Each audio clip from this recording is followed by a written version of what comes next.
Good morning and welcome to Invitation to a Conversation. I am Pamela Bailey. My guest today is Terri Wise. She is the children's book author and the foundation of Cupcakes Blanket Foundation.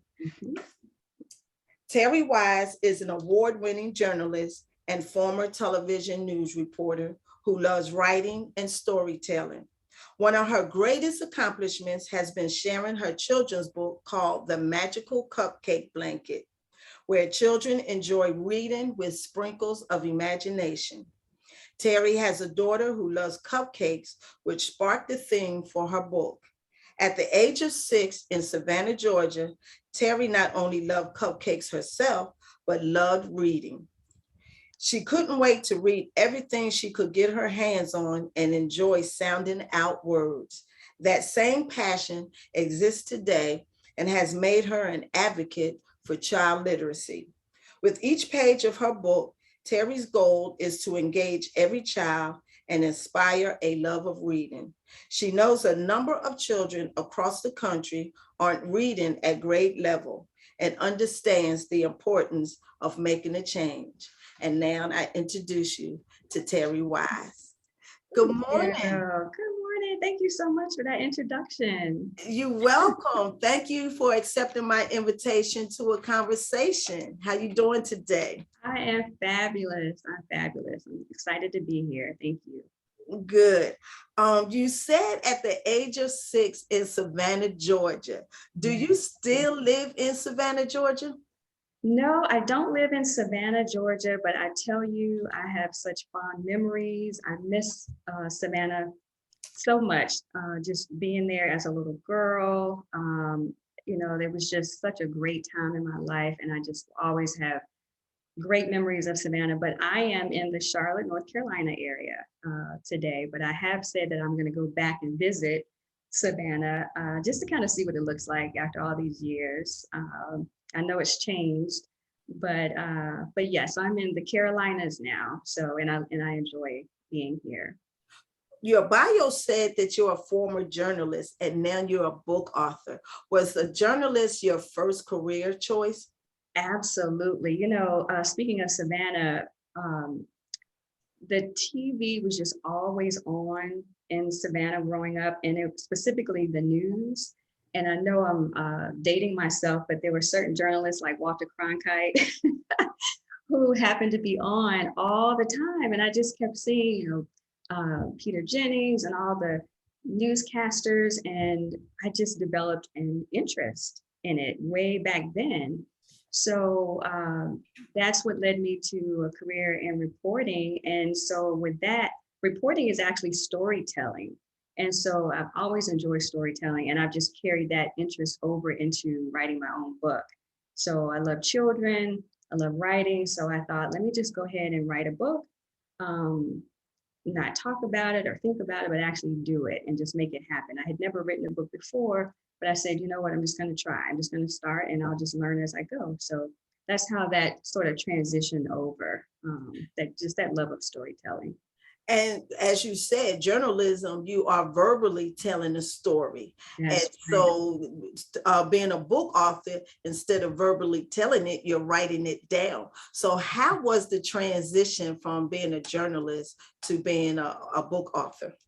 That's such a great question. When you're telling a story, you use visuals. So for example, when I'm out there reporting, you have a photographer, you have visuals, you may be going live. So you actually see video and you're speaking to it. So in terms of using those skills for writing a book, you sort of turn to the illustrations of the book. So the illustrations sort of are your visuals and they help you tell your story. So you're still writing to your video, so to speak. It's just that you have very, very colorful illustrations that you work with in telling your story. So are you saying that the pictures come first and the writing of the story is secondary? How does that work? Or do you have the vision to write the words and then the pictures come? Oh, another great question. For me, for the book, I had the story in my mind first. So I just kind of pictured how I wanted the story to go. What message did I want to tell with the story? So the writing for me came first.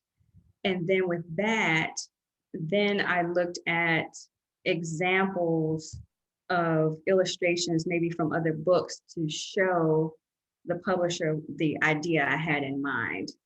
Because there's so many illustrations out there and they're all awesome. But they're different styles, different types of colors and that type of thing. So I just kind of started with the words, with the message, and then later my second step was actually choosing the illustrations to kind of make it come alive. What was your inspiration for writing books? I would say just that love of reading. I know I keep going back to Savannah, but I guess that's where it was born, just that love of reading. I remember just reading street signs, anything I could get my hands on, or if I couldn't get my hands on, for example, like a billboard, I would just always try to read it. And I remember one day, my dad would probably laugh if I told him this, but I just remember one day I just was crying. I'm like, he's like, what's wrong? I said, I can't read. But it wasn't that I couldn't read. It's just that I had that much of a passion where I just wanted to read. And it was just frustrating me because I wanted to learn to read certain words, but I was too hard on myself because I was, a certain age, very young age, but just always had that desire to read. So I would say it's just born from being in Savannah, seeing all the different things to read and then again having the news on all the time. I think that's just kind of where it was.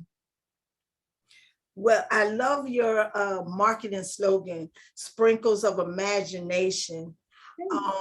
And going back to a previous question, as you were writing the story, who came up with the illustrations? Did you have a picture in your mind of how you wanted the pictures to look in your book? Yes, I did. I just kind of browsed through some other books that I saw, and just to further explain to the publisher, this is the style that I want. So I came up with, I'll say, 3 examples. So I just sent those examples over to the publisher. The publisher that I worked with on the book, they have a partnership with different illustrators. So it was really just a matter of showing them, hey, this is what I'm thinking of. I really like these colors. I like this style. And this is first draft of what I've written. So I think this would work really well. And so they just took that and showed the illustrator. And then that illustrator did sort of a sample for me. So I could kind of look at it and see if that's the one I wanted to go with. So that's how that formed, and it just worked out because I am so happy with the illustrations. I'm just so happy the way it turned out. So, and the name of your book in your bio, you said, is The Magical Cupcake Blanket. Yeah. Is this your first book? It is. It is my first one. I'm so excited that it turned out so well. I'm excited because it has a audio version, and that's for children who either may still have a little trouble reading, or it could just be where the child just wants to hear the audio version of it. Maybe they just want to read it one time and then listen to it the next time. And then there's also a very, very kid-friendly recipe in there. And I put that in there, especially during the pandemic, because that to me was a way to allow families to get together and spend time since we were all home. So that's something that parents could do with their kids while they were at home, and just something to make it fun and engaging, Yes. Do you have a book? Do you have a book on you that I can show? Let's see if this. Yeah. Oh, look at that. Oh, so yeah. Okay, the magical. Oh, that's beautiful. Yes. Can you open it up? Is it big words for easy reading? Yes. Oh, look at that. For birth through 3rd grade. Lift it up some. So yeah, there you go. Okay, first, what's the age group? 1st to 3rd grade? Yes. Yeah. Okay. Yeah, so I love these illustrations. And all of the characters are cupcakes. Okay. So, Okay. So so is it a is it a diverse cupcakes? Are they diverse? Okay. yes, yes. Oh, that's Yeah. beautiful. So I wanted, and I'm glad you asked that. I wanted to have it where the characters are cupcakes, so therefore you'll see all colors, shades, sizes, everything. I just wanted it to be diverse so all kids can enjoy it. Right. So yeah. Um, what can you give me a short synopsis of what the story about in the magical cupcake blanket? Absolutely. So the book is about a blanket, a magical cupcake blanket that is shared between two friends. And the goal behind the book is to teach honesty and friendship. So, high level, two friends, one of them borrows the cupcake blanket, it gets lost.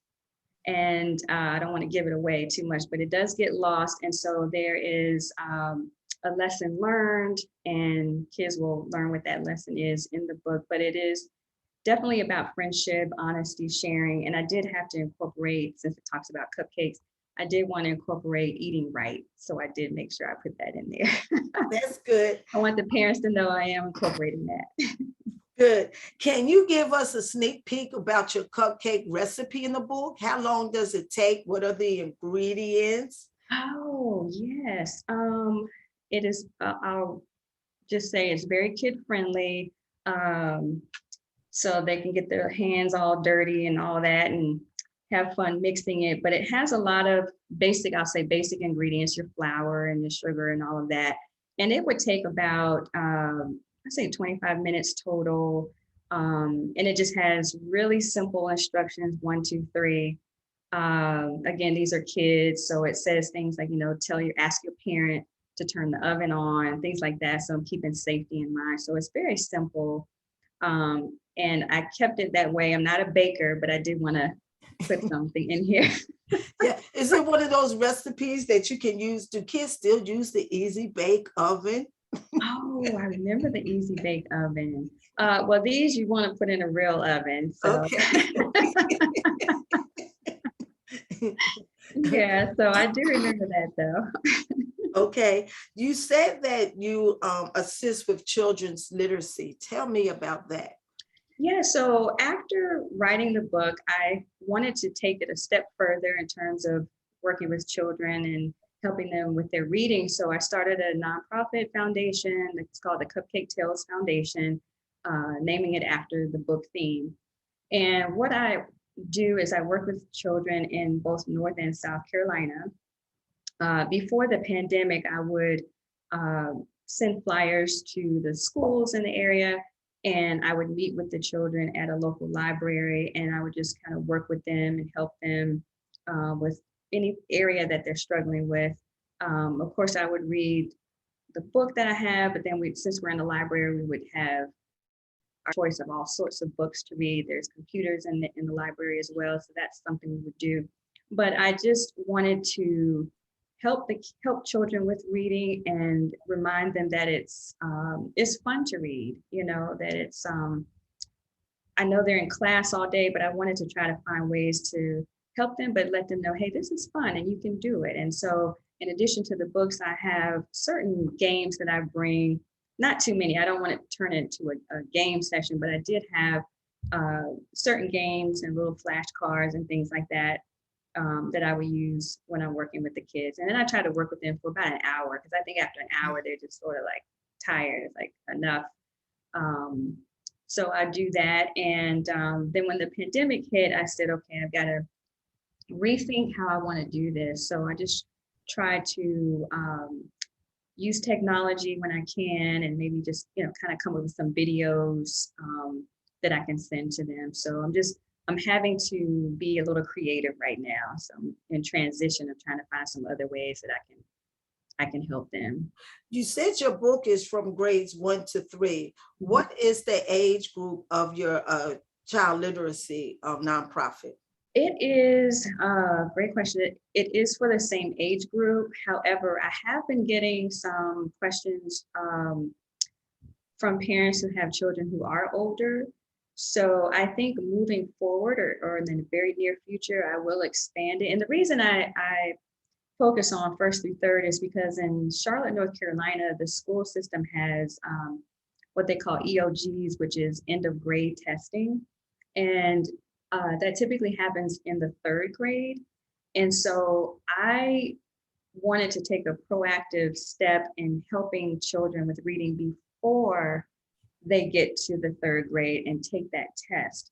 I didn't want kids to get to the third grade and realize, oh, I'm struggling or have a problem, or I don't feel confident with my reading, or they're not doing well on the test. I want to step up and take a proactive role and help them early on. The earlier, the better. So that's why I chose first through third grade. But again, I am planning to look at, another expanding that age group and helping other kids as well. And then maybe to adults, some adults who have trouble reading. I'm thinking about that as well. So literally, is this is your nonprofit like an after school program when school is in session? And so basically the teachers can sign the students up, or do the parents sign the students up? It is not after school. It is actually by appointment. So I wanted to just give the parents that flexibility, and then I set up time with the parent at a time that's convenient for them. It could be during the week, it could be on the weekend, and the parent will sign them up. What I do is I work with the schools.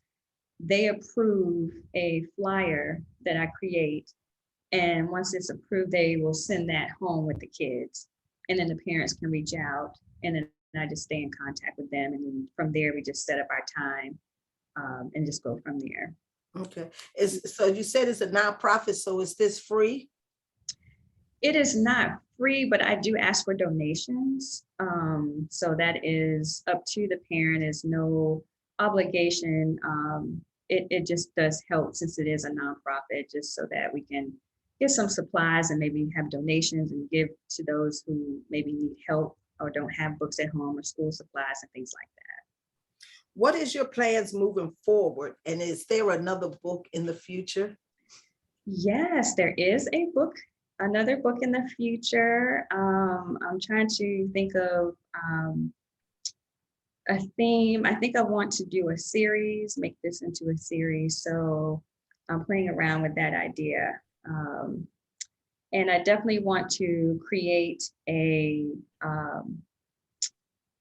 I guess you could say a workbook to go along with this book, to really make sure the children are comprehending. So I feel like it's great to have a book, but it's also great to make sure they understand what they read. So I have a little bit of work ahead of me. Yeah. Oh, and while you're talking, I can see an animation, a cupcake animation. Oh, yeah. A coloring book. Yes. Go along with it. Yes. Yes. Absolutely. What surprised you the most? Surprised me the most is, I guess, the process of getting the book into production. That was new. Most of it was new, the process, but just learning how everything works in terms of saying, yeah, my book is on Amazon, but how did it get there? You have to do certain things. And so that surprised me in a good way. I mean, it wasn't anything that was a headache or anything. It was just interesting to see how all of that works. So, are you your own book company? You do the publishing, the writing, the distribution, and the marketing? Yeah. No, this first book, I wanted to work with the publishers because I wanted to kind of learn and see how all of this works. But I am planning to self-publish the next one. But this first one, I kind of wanted to work with someone who knew what they were doing. So, but right. I know a lot of people self-publish, so I just need to do some research and study more, see how to do that. So let me ask you this: who is your favorite book author? Do you have a favorite book author? Let's see. Other than myself, who wrote this book, That's a good answer. Yes. The book title is Think and Grow Rich. The author's name has escaped me right now, but that is who I'm into right now. Think and Grow Rich. It's really good. There's a page in there actually that I did a video of. It just talks about your mind and guarding your mind, how your mind is so powerful. And so that was really interesting to me because I know that we can do anything we want if our mind is right. So it starts there. Miss Wise, who inspires you? Believe it or not, my daughter, and I know that typically parents are sort of looked at as the ones who inspire their children. But my daughter is so, for her age, she's really goal oriented. She's a thinker, she's analytical, she has her head on straight. Sometimes I may go to her and say, what do you think about this? You know, just because I know she'll give me a great response. And I look at her as someone who's, like I said, going places and doing so well for her age. And it just inspires me to keep going. So I look for her. And she actually is part of the reason why the theme is about cupcakes, because she loves cupcakes. And what's funny is she now works at a cupcake bakery. That's her first job. So it was just meant to be, I always say. I think y'all set that up, wink, wink. Right. Wow, look at that, look at that. What's her favorite flavor cupcakes? Let's see, hers is, gosh, they have so many. She likes wedding cake. And then I like the German chocolate. And then there's a strawberry one, I think she likes. Yeah. Okay. And you go to your daughter because she doesn't tell you what you want to hear. She tells you what you need to hear. Yes. I feel like she's just an adult in a teenage body, you know. She's just sweetheart, but she's just you think you're talking to an adult, so put it that way. Well, that's good. Miss Wise, what is your favorite scripture, phrase, or testimony that keeps you grounded? Psalm 46:10, be still and know that I am God. That is my favorite one. So that just reminds me to not worry about things, to just be still and just know that he has me. I actually have that in my home. I saw it in the store. I said, oh, that was meant for me. It was the last one too. So I bought it. Yeah. I have Psalms 3, 5, and 6, lean not on your own understanding. Yeah. Because I am a thinker and I need to sometimes just be still. Yeah. And let God do his job. Yes. What wisdom or advice do you have for the listening audience of those who want to be a book writer of any genre? I would say, first of all, if you've never written a book, don't let fear set in. Just do research. Search for a publishing company if you want to go that route. Start writing. Do something every day. Don't just think about it in your mind and put it down, but actually do something every day, even if it's just coming up with a title, coming up with a theme, researching illustrations you like. Just do something every day. And then just believe in yourself and just go for it. If you make a mistake, that's okay. Just keep going, learn from it. Sometimes mistakes are just detours to show you which way you're supposed to go. So I would highly encourage, if you've ever had an idea or thought to write a book, I would say definitely do it. We all have a story to tell. So just go for it. Just do it. Don't wait. Absolutely do it. And some of us have more than one story to tell. Yes, absolutely. So when you say write it down or jot it, is this similar to like a journal? So you might have a sentence here or an idea here or a title here, and then you bring all those pieces together and it will form a story? Yes, absolutely. You can keep a journal, you can keep a notebook. if something pops in your mind and you're, sitting having dinner and something pops in your mind, just grab that notebook and write it down, and then put it all together and create your draft. Or what I did, it may sound a little funny, but it's just a tactic that I did. I just had a recorder and I just started talking. I just pictured a scene and I just took it from there, and I saw kids and I saw what they were saying, and I kind of listened in my head and I just wrote down what I wanted them to say. And after the recording, then I just wrote what I recorded. So, and the reason I recorded it is because I just wanted to let my thoughts flow. They didn't have to make sense, but just let them flow, because you can always go back and edit. If this doesn't make sense, you change it. And you're gonna definitely make edits. You're gonna definitely edit your story.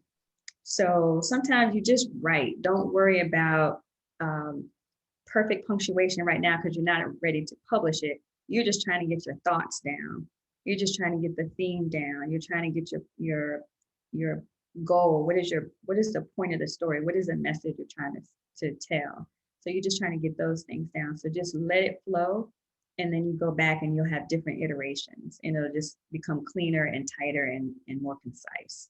Oh, punctuation is is all over the place nowadays. One of my authors is Terri McMillan, and she wrote a book, A Day Late or a Dollar Short. And I think through the whole book, it was only 2 periods. It was like the book was a whole run-on sentence, but the book made sense though. Yeah. But I was like, where's the commas and the periods and everything? Right. Yeah. Well, thank you, Ms. Wise, for again accepting my invitation to a conversation. My pleasure. Can you tell us how to purchase your book? Absolutely. So I would say go to my website, because that way I can personally autograph your book. It is Terri, Terri -wise, WISE.com. And just click on shop and you'll see the book there. And that way I can personally sign them and send them out to anyone who would like one. Sounds good. Sounds good. Sounds good. Well, thank you again. It's a beautiful fall day. I hope that is beautiful in Charlotte.